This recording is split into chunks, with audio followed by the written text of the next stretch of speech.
Free Palestine. Free Palestine. Thank you. Palestine. Thank you. Stop genocide. Free Palestine. Criminal. More criminal. More criminal. More criminal. You killed my family in Gaza.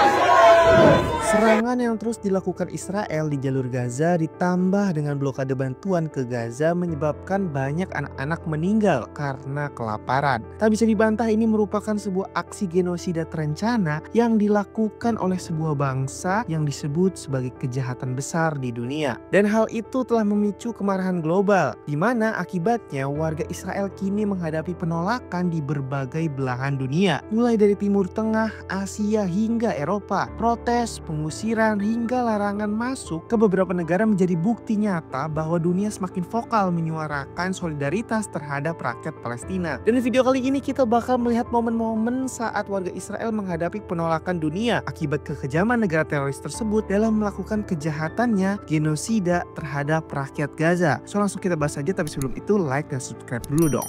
Let's go. 1. Gerakan dunia tolak Israel makin serius.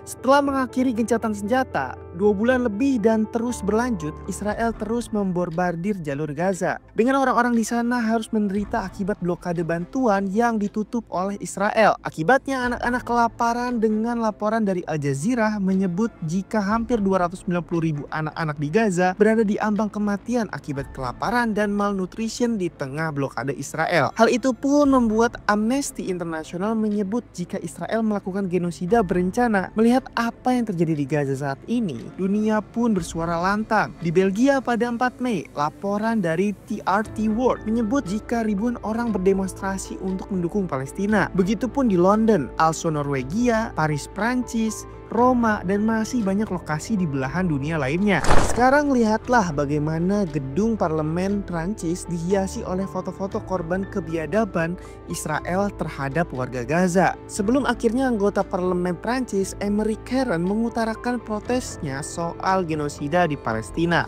Monsieur le Premier ministre, Gaza était jusqu'à présent un ghetto où les Palestiniens sont assassinés par les armes, la faim et l'absence de soins. Gaza est en train de devenir un camp de concentration où le niveau de barbarie déployé par l'armée israélienne est tel qu'on doit énoncer des à peu près pour décrire le bilan du génocide en cours. Ce sont les visages de notre mauvaise conscience. Vous n'avez plus la parole. Je ne sais pas à qui ça... 2.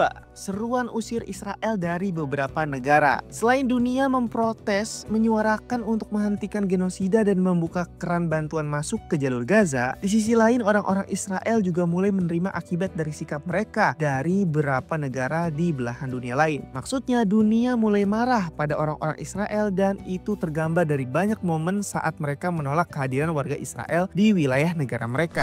Sekarang lihatlah momen ini. Di situ kalian bisa melihat keluarga Israel yang diusir dari sebuah restoran di Naples, Italia. Mereka tidak terima dan meminta keluar dari restoran. Ini bukan rasisme, ini hukuman bagi para pembunuh anak dan pendukungnya. You hater. Anti-Semite. I'm very proud of that. You're proud of what? You're a Jew hater. 2,000 years of persecution over here. You're a terror supporter. Terror supporter. That's what you are. Pendukung teroris, itulah yang dikatakan pada keluarga Israel itu yang pada akhirnya membuat mereka hengkang atau pergi dari tempat makan tersebut. 3. Aksi masyarakat dunia nyata dilakukan.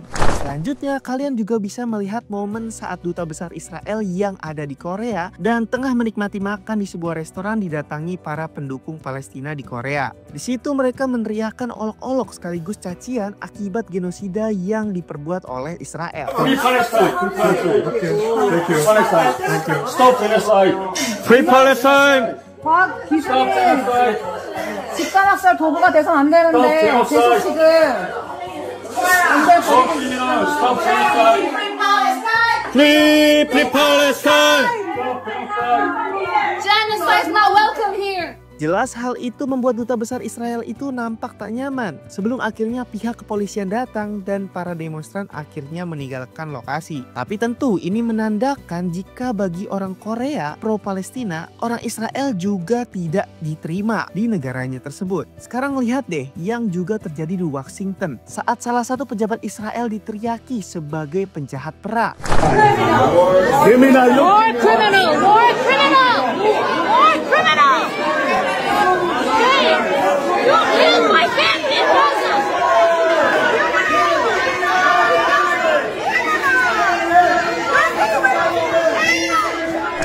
4. Negara-negara yang tegas menolak Israel. Selanjutnya, jika kasus sebelumnya masih bersifat kasus individu atau kecil yang dilakukan oleh masyarakat dunia, maka kali ini kasus berskala besar yang keputusannya diambil oleh pemimpin-pemimpin negara tersebut. Maldives contohnya, baru-baru ini akhirnya memberlakukan peraturan baru di mana mereka melarang orang dengan paspor Israel untuk memasuki negaranya. Sebagai info saja, hampir 11.000 warga Israel mengunjungi Maldives tahun lalu, dan bagi Maldives mereka nggak peduli akan hal itu dan memilih melarang orang dengan paspor Israel sebagai bentuk solidaritas pada Palestina. Sejauh ini sendiri ditambah Maldives, ada 16 negara yang melarang orang Israel memasuki negaranya. Seperti Aljazair, negara ini tidak mengakui Israel dan melarang orang masuk ke negaranya dengan paspor Israel. Selain itu, negara ini juga menolak paspor lain yang memiliki stempel atau visa Israel sebagai bentuk boikot. Lalu ada Bangladesh yang juga tidak mengakui Israel dan secara tegas melarang warga Israel untuk masuk ke negaranya. Selanjutnya ada Brunei, negara Asia Tenggara yang melarang masuk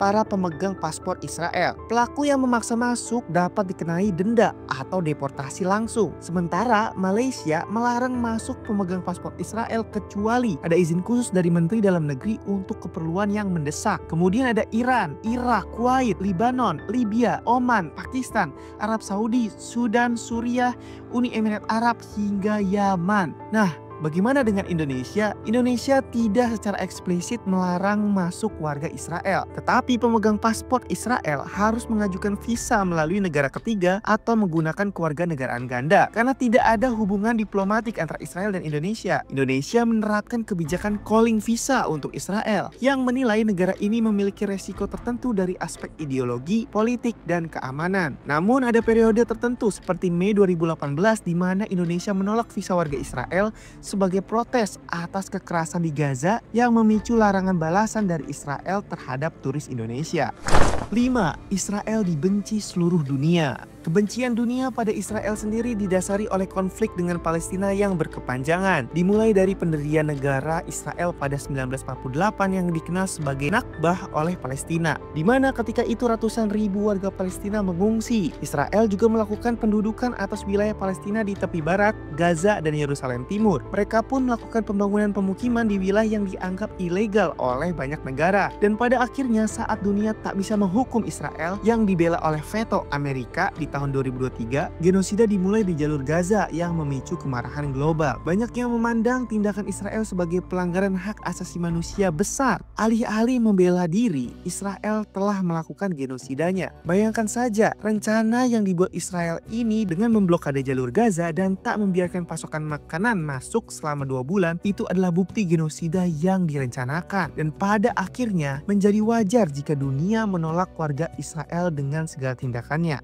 Yap, pada akhirnya kejahatan genosida Israel di Gaza telah membuka mata dunia. Ribuan nyawa tak berdosa termasuk anak-anak menjadi korban atas nama keamanan yang diklaim oleh Israel. Namun dunia tidak tinggal diam dari demonstrasi besar-besaran di berbagai negara. Pengusiran warga Israel di tempat-tempat umum hingga larangan masuk oleh banyak negara terhadap rakyat dan delegasi Israel itu sendiri. Semua ini adalah bentuk kemarahan global terhadap kekejaman yang tak bisa diterima ini. Solidaritas untuk Palestina terus bergemar, tapi perjuangan ini belum selesai. Saat Netanyahu bersikeras melanjutkan serangan dengan mengerahkan lebih banyak pasukan ke Gaza, sekarang kita diajak untuk bertanya, sampai kapan dunia akan membiarkan genosida ini berlanjut secara terang-terangan? Mari kita terus bersuara, mendukung Palestina dan menuntut keadilan untuk mereka yang telah kehilangan segalanya. Buat kalian yang setuju, kalian bisa like video ini.